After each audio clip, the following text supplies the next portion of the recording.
Olá! Hoje a gente vai mergulhar fundo numa história que está acontecendo agora nos bastidores do Vasco da Gama. Nós reunimos aqui várias matérias esportivas de hoje, 26 de janeiro de 2026, e é curioso porque todas pintam um cenário de suspense. É quase um thriller, né? Exato. De um lado, tem toda aquela empolgação com a chegada de dois reforços para o ataque, mas do outro, tem um cronômetro, uma corrida contra o tempo, que pode deixar esses caras de fora da estreia no Brasileirão. Antes de mais nada, vascaíno, deixa o like para fortalecer o gigante. Se inscreve no canal O Gigante Cruz Maltino para não perder nada do Vasco. E comenta aí de qual cidade você está assistindo, porque o Vasco não tem fronteiras. Aqui é Vasco. Aqui é o Gigante Cruz Maltino. Pois é. E a nossa conversa hoje vai girar em torno disso. Não é só sobre um jogo, é sobre como essa batalha burocrática pode, de repente, definir o tom para o resto da temporada do clube. Perfeito. Então vamos começar pelo que é concreto, pelo campo. A estreia do Vasco no Campeonato Brasileiro de 2026 é já nesta quinta-feira, dia 29, contra o Mirassol. E fora de casa. Isso já complica um pouco. Sim, no interior de São Paulo, às 8 da noite, estrear no Brasileirão como visitante. Isso já tem um peso diferente, né? Com certeza. É um teste de fogo imediato, não tem essa de aquecimento. E o Mirassol, a gente sabe, não é um time bobo, muito pelo contrário. Em casa, eles são muito bem organizados.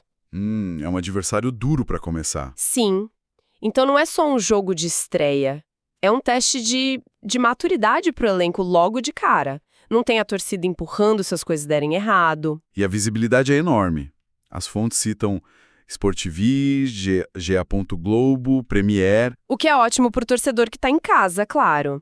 Mas pros jogadores essa exposição toda só aumenta a pressão por um resultado bom. Um tropeço logo de cara pode criar uma nuvem de desconfiança que, poxa, o time vai carregar por semanas. E é aí que a gente entra na parte mais, digamos, angustiante da história. O centro do problema. O Vasco contratou dois atacantes, o centroavante Brenner e o ponta Marino Rinestrosa, e eles podem simplesmente não jogar na quinta. É inacreditável. As matérias confirmam, eles já estão no Rio, já fizeram exames médicos. Uma coisa que eu não entendi bem nas fontes, o que está faltando? Onde está o gargalo? Essa é a pergunta que tira o sono de qualquer dirigente, né? O gargalo é quase sempre o mesmo: a burocracia. Papelada. Basicamente, sim. É a transferência internacional e o registro no BID, o Boletim Informativo Diário da CBF. O Brenner vem dos Estados Unidos, o Rinestrosa da Colômbia. Não é só assinar o contrato. Ah, entendi. A federação do país de origem tem que mandar o certificado de transferência, a FIFA tem que aprovar, e só aí o nome aparece no BID. Qualquer coisinha fora do lugar, uma vírgula, e o processo trava. Poxa, que situação. Isso me leva direto à figura do técnico, do Fernando Diniz. Uma das fontes traz uma fala dele que é quase um desabafo. Ele diz: "É uma possibilidade, mas não sei como estão. Talvez possamos tê-los, mas também possamos não tê-los." Nossa! Para um treinador, ao poucos dias de uma estreia dessas, como é que se lida com tanta incerteza? Deve ser enlouquecedor. É o pior cenário que existe para um treinador. Especialmente um como o Diniz, que é super detalhista, que baseia o trabalho dele em repetição, em entrosamento. Certo. Pensa na prática, ele tem que preparar 2 jogos. O plano A, com os reforços, é um time mais agressivo, com centroavante de referência, um ponta rápido. Muda a dinâmica toda. Tudo. A forma como a bola chega na frente, as jogadas, tudo. O plano B, sem eles, é outro time. Talvez com um falso 9, com um jogador de mais mobilidade. Essa dúvida não afeta só a escalação do dia. Ela, sabota a qualidade da semana inteira de treinos. E falando nesses jogadores, os perfis são bem diferentes, né?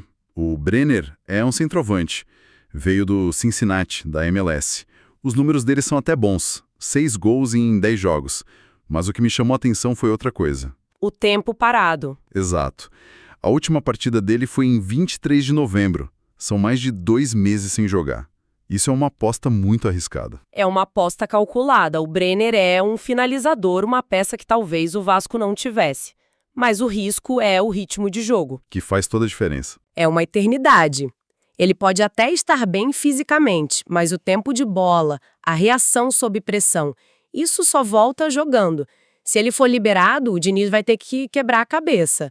Vale a pena botar um cara bom, mais frio, ou manter alguém que já está no ritmo?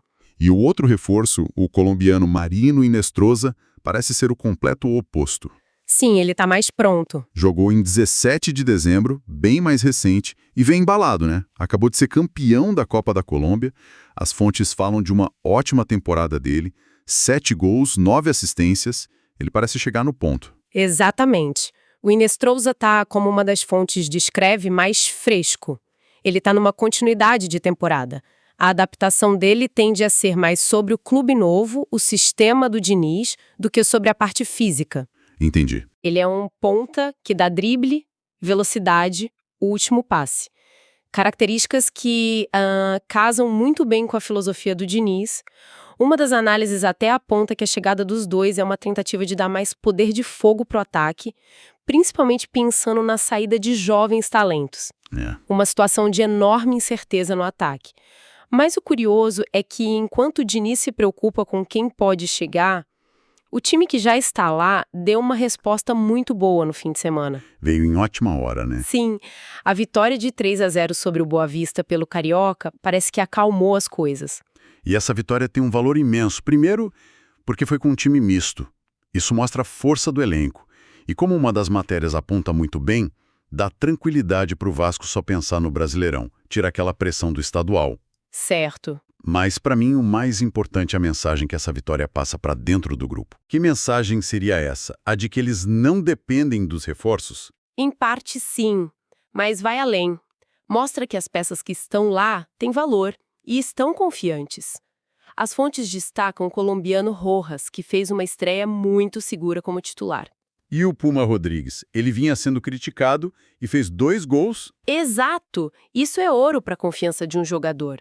O que essa vitória faz é fortalecer peças que podiam estar se sentindo, talvez, ameaçadas. Ah, interessante. Então a chegada dos reforços, quando acontecer, vai encontrar um ambiente mais saudável, com uma competição interna mais forte. Perfeito. É a melhor forma de integrar alguém.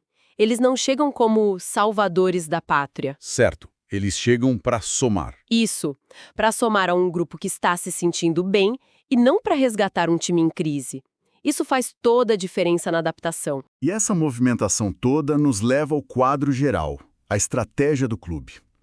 As fontes confirmam uma saída importante, que já era esperada, a do jovem Ryan, uma das joias da base. Foi para o Bournemouth, da Inglaterra. Isso.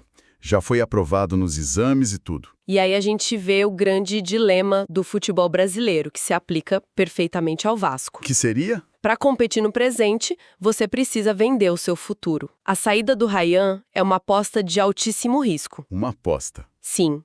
O clube troca um talento feito em casa, que conhece a cultura do clube, por 2 promessas que, por melhores que sejam, ainda são incógnitas.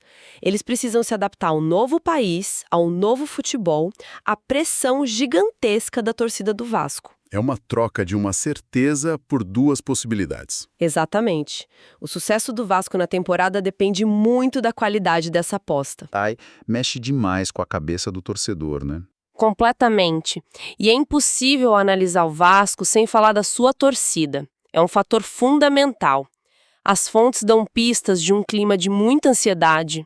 A gente vê manchetes tipo torcida fica na bronca com o gringo. Ou então um blog que questiona: que mau humor da torcida é esse? Calma, povo.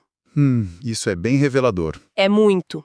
Esse mau humor não é só impaciência, ele reflete um medo, um trauma de outras temporadas. O torcedor já viu esse filme. Contratações promissoras que se arrastam, que dão errado na burocracia. Então, para ele, cada dia de atraso no registro do Brenner e do Inestrosa não é só um problema para o jogo de quinta. É o fantasma de frustrações antigas voltando. Entendi. Então, para a gente amarrar o cenário, temos um time que, em campo, mostrou força, deu um sinal de tranquilidade, mas fora de campo vive um drama contra o relógio que alimenta velhos fantasmas na torcida e, ao mesmo tempo, atrapalha a preparação do técnico. É um equilíbrio muito, muito delicado. A gestão de expectativa se torna a coisa mais importante nesse momento. Tanto para dentro quanto para fora. Sim, para o elenco não se desestabilizar e para a torcida também. O Vasco parece ter as peças para uma boa temporada, sabe? Tem uma base que respondeu, um técnico com ideias claras, reforços com potencial. O desafio agora é encaixar tudo isso sob a pressão da estreia. E construir a consistência que o Brasileirão exige. Exato. A história dessa semana, no fim, não é só sobre quem vai jogar na quinta. É sobre como o Vasco, como instituição, vai navegar essa transição e mostrar que aprendeu com os erros do passado. É fascinante. E as fontes que a gente analisou hoje focam quase que exclusivamente nos nomes pro ataque, né? Brenner, Hinestrosa, o que é natural. Gera mais expectativa, claro. Sim. Mas pensando a longo prazo, numa maratona que é o Brasileirão, a gente sempre ouve que campeonatos se ganham com defesas sólidas. É o velho clichê, né? Ataque ganha jogos, defesa ganha campeonatos, mas é um clichê verdadeiro. Pois é. Então, enquanto todos os holofotes estão nesses caras do ataque, eu fico aqui pensando, qual poderia ser a história silenciosa que está se desenvolvendo lá atrás na linha defensiva do Vasco? Boa pergunta. Considerando o bom jogo do Rojas, a liderança de jogadores como o Maicon, o Léo, será que não é ali, sabe, longe dos grandes debates, que o verdadeiro pilar para o sucesso do time na temporada está sendo construído? Essa é uma excelente provocação. Porque uma defesa que se entrosa, que ganha confiança, ela permite que todo o resto do time jogue com mais liberdade. Exato. Se a zaga dá segurança, os laterais como o Puma podem atacar mais, os meias criam com menos preocupação e os novos atacantes, quando finalmente estrearem, vão encontrar um ambiente muito mais tranquilo para poder brilhar. Talvez a grande notícia para o Vasco não seja a possível estreia de um novo atacante, mas a consolidação silenciosa de um sistema defensivo. E esse sistema pode ser o que vai, no fim das contas, sustentar a equipe durante os 38 jogos mais difíceis do ano. Essa, sim, pode ser a história que vai definir a temporada.